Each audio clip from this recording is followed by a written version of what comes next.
Hoy vamos a ver la electrostática en medios materiales, concretamente dentro de conductores y dieléctricos. Entonces lo primero que vamos a hacer va a ser definir qué es un conductor. Un conductor básicamente es una región del espacio en la cual las cargas que tengamos sean cargas libres. Esto es, son cargas que, si les aplicamos un cierto campo eléctrico, se moverán libremente según la fuerza que les ponga el campo eléctrico. Esto es, no están ligadas, no están ancladas a un punto en el espacio, a un punto en el conductor. Están totalmente libres. Esto implica que obviamente si estamos en una situación de equilibrio, ya que si tuviéramos un campo eléctrico en el interior del conductor, todas las cargas que hubiera dentro sentirían una fuerza y por tanto se moverían. Esto implica que dentro de un conductor el campo eléctrico tiene que ser cero, y estrictamente cero, siempre. Porque si fuera distinto de cero, ese campo eléctrico generaría una fuerza que movería las cargas. Por otro lado, como el campo eléctrico es cero, eso implica que el potencial es constante. Eso implica que esto es un volumen equipotencial. Y claro, podemos mirar en una región de la superficie de nuestro conductor. Si tuviéramos un campo eléctrico general, que se pudiera descomponer como campo eléctrico normal a la superficie y campo eléctrico tangencial a la superficie, siendo esto de aquí la región del conductor, entonces lo que tendríamos es que, obviamente, el campo eléctrico tangencial a la superficie tiene que ser nulo. ¿Por qué? Porque si no, las cargas que hubiera en la superficie se moverían con el campo eléctrico. Pero eso obviamente no es la situación de equilibrio y por tanto no puede darse. Entonces, el campo eléctrico tangencial tiene que ser nulo. Eso hace que en la superficie de un conductor, sí o sí, el campo eléctrico sea normal a la superficie. No puede desviarse, tiene que ser estrictamente normal a la superficie del conductor. Esto también se puede ver más o menos por el hecho de que esto es un volumen equipotencial. Ahora bien, si aplicamos el teorema de Gauss en el interior del conductor con cualquier superficie de Gauss, lo que tendríamos es lo siguiente. Como sabemos que el campo eléctrico en el interior de nuestro conductor tiene que ser nulo, entonces esta integral es nula. Pero sabemos que esta integral, por el teorema de Gauss, va a ser igual a carga encerrada dividida entre epsilon sub 0. Esto lo que implica es que la carga interior en un conductor siempre tiene que ser nula. Esto es, la carga neta dentro de un conductor tiene que ser nula. No hay carga dentro del conductor. Y si el conductor en sí tiene una carga neta, la va a tener toda en su superficie.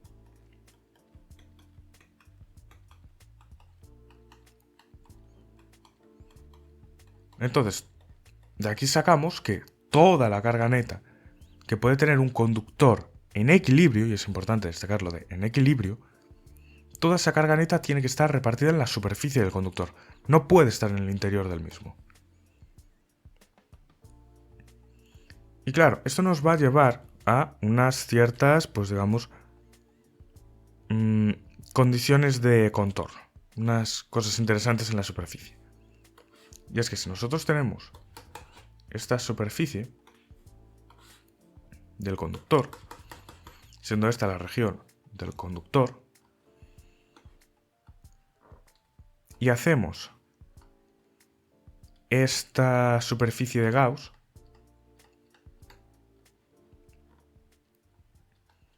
con esta normal Y obviamente el campo eléctrico, ya que hemos visto que tiene que ser normal a la superficie,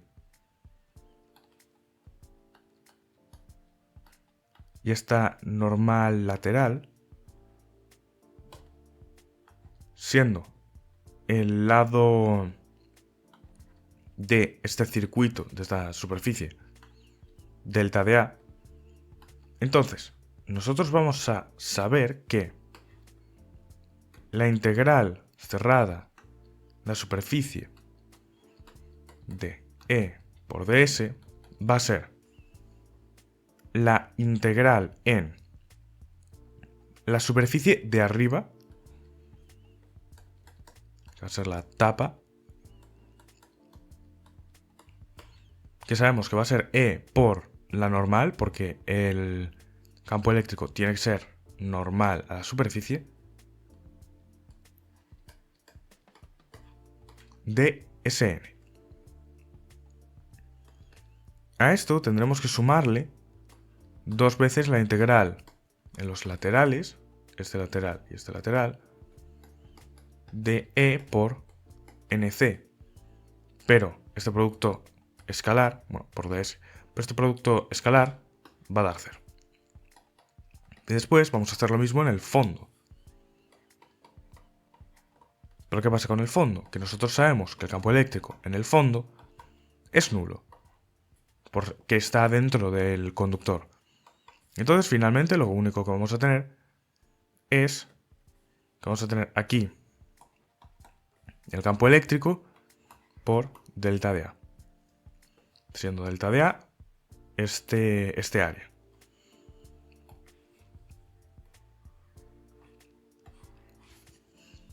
¿Pero qué pasa? Lo que pasa es que, obviamente, aquí vamos a tener una cierta carga encerrada. Y la carga encerrada va a ser la densidad de carga superficial por el área encerrada en esta superficie. Por tanto, lo que vamos a tener es que E por delta de A va a ser igual a ρ sub S delta de A entre epsilon sub 0, lo cual nos lleva a que el campo eléctrico superficial va a ser ρ sub S partido de epsilon sub 0.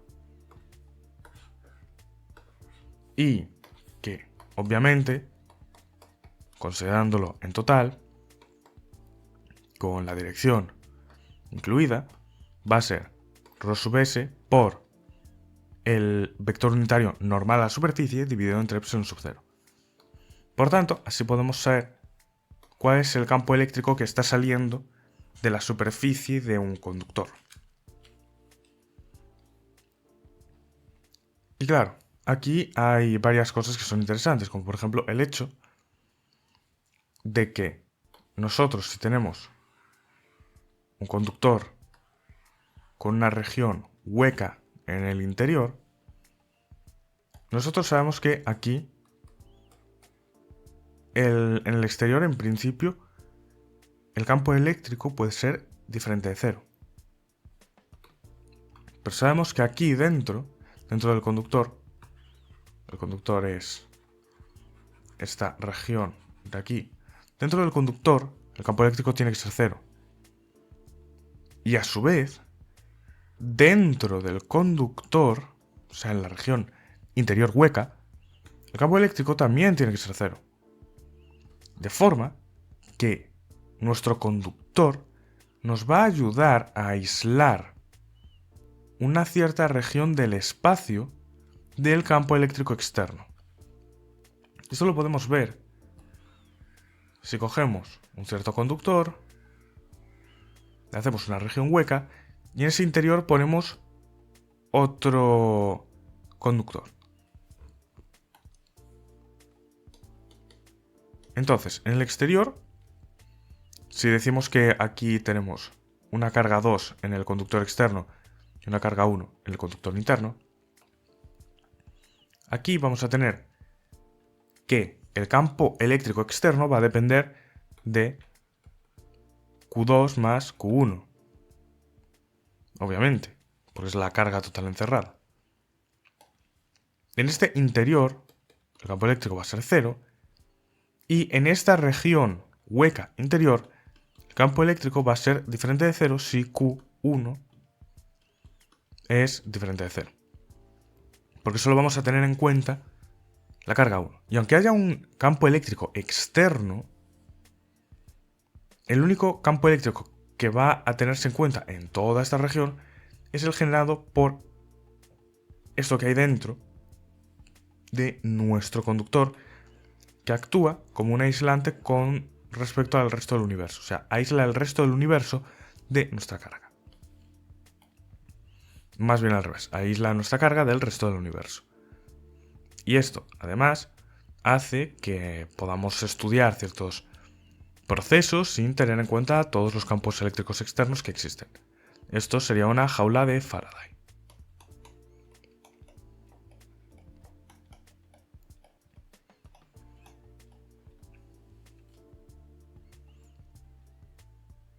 Y claro, esto nos lleva a una cosa importante, y es el hecho de que en este caso lo que pasará es que esto de aquí va a generar un campo eléctrico que va a tener que ser compensado por las cargas de aquí para que ese campo eléctrico no penetre dentro del conductor.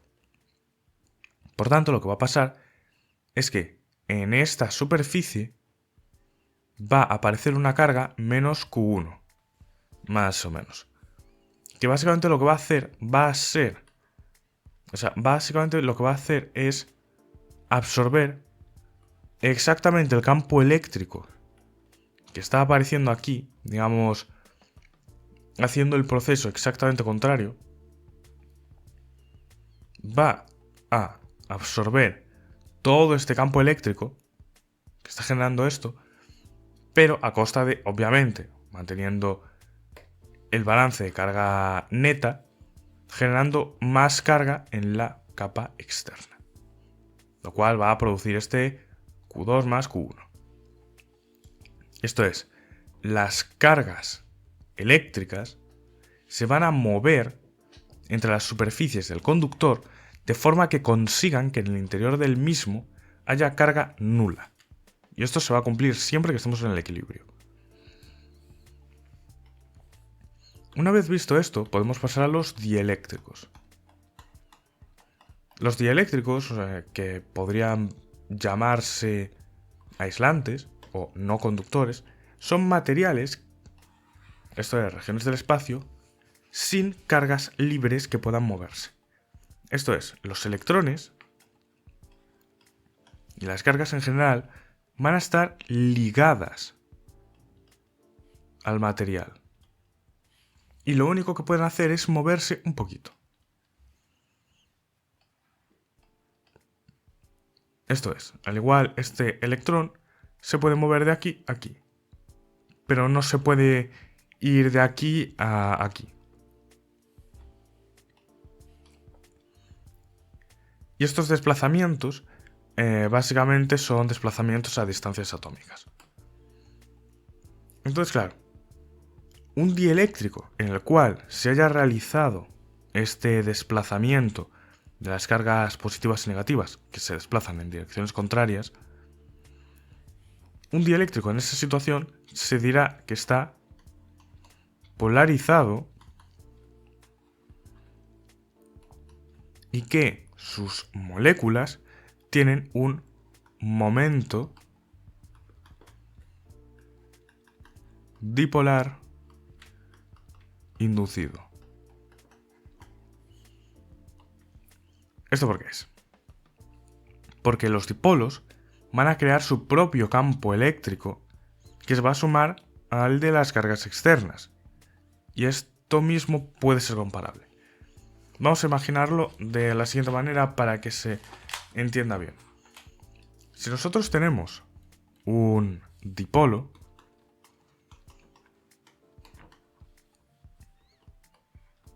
tenemos aquí la carga negativa, aquí tenemos la carga positiva. Aquí tenemos el punto intermedio entre ambas.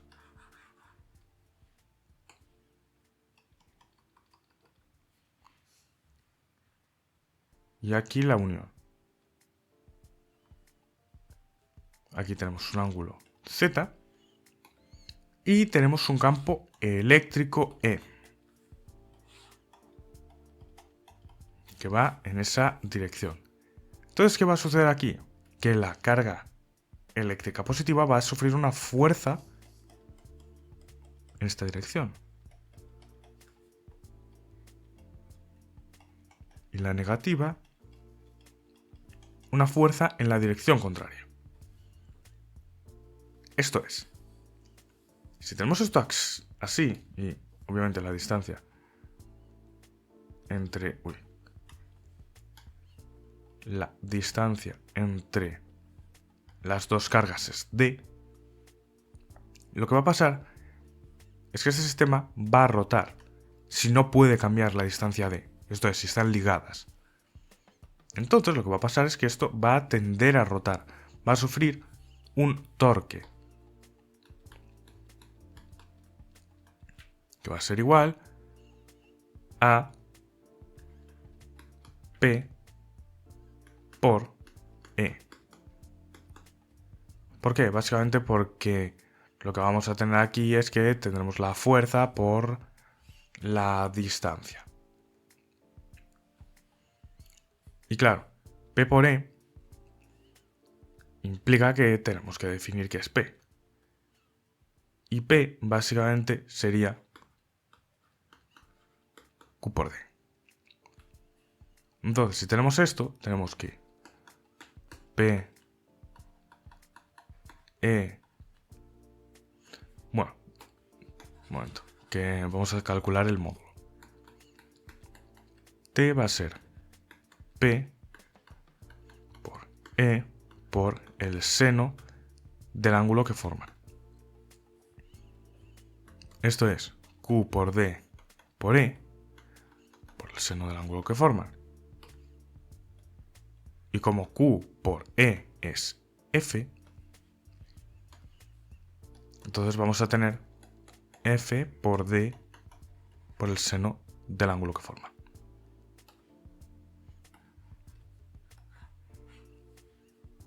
Pero básicamente yo creo que es más inteligente utilizar normalmente esta fórmula. Entonces esto lo que nos dice es que cuando ponemos un dipolo, que son dos cargas que están ligadas y de una carga opuesta, si ponemos un dipolo en un campo eléctrico, este va a tender a alinearse con el campo eléctrico. Va a tender a que su momento dipolar se alinee con el campo eléctrico. Y esto viene a ser un poco lo que sucede en los dieléctricos. Los dieléctricos lo que vamos a tener son cosas como los dipolos, que básicamente cuando sometamos a un campo eléctrico, en vez de que se muevan libremente como pasaba con los conductores, que teníamos unas cargas que se podían mover libremente por el conductor, aquí lo único que van a hacer va a ser intentar alinearse con el campo eléctrico. Entonces podemos dar unos cuantos ejemplos, que son por ejemplo el átomo.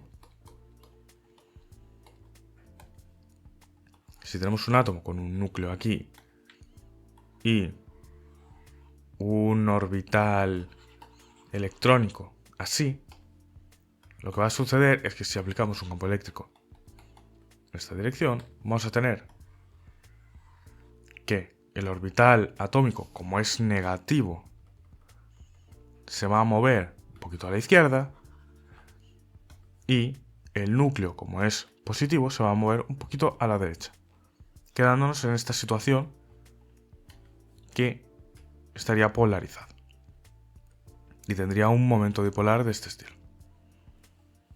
Esto sería una polarización electrónica. Por otro lado, podemos tener un material de este estilo que estuviera formado por dipolos menos más bueno, un material formado por dipolos que al someterlo a un campo eléctrico en esta dirección, lo que haría sería alinear sus dipolos. Menos más, menos más, menos más, menos más, menos más, menos más, y de esta manera. Podemos tener el caso de los iones, donde lo que tendríamos sería, por ejemplo, un ion positivo y dos iones negativos, que al someterlo a un campo eléctrico en esta dirección, lo que haría sería que estos iones negativos se moviesen un poquito a la izquierda y este ion positivo se moviese un poquito a la derecha. Esto es un dipolo inducido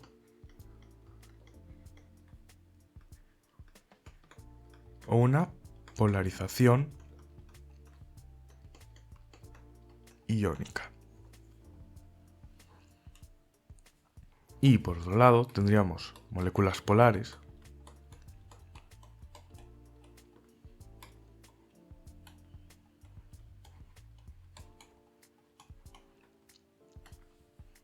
en las cuales podríamos tener una configuración inicial, por ejemplo, de este estilo, más,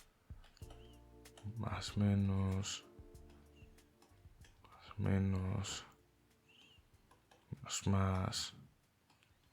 más, por ejemplo, y cuando aplicásemos un campo eléctrico en esta dirección, lo que harían sería intentar pues alinearse con ese campo eléctrico. Esto es, menos más, menos más, menos más, menos más, menos más, menos más, menos más. Estoy poniendo, por ejemplo, si tuviéramos aquí una carga puntual que en realidad generase un campo eléctrico de este estilo.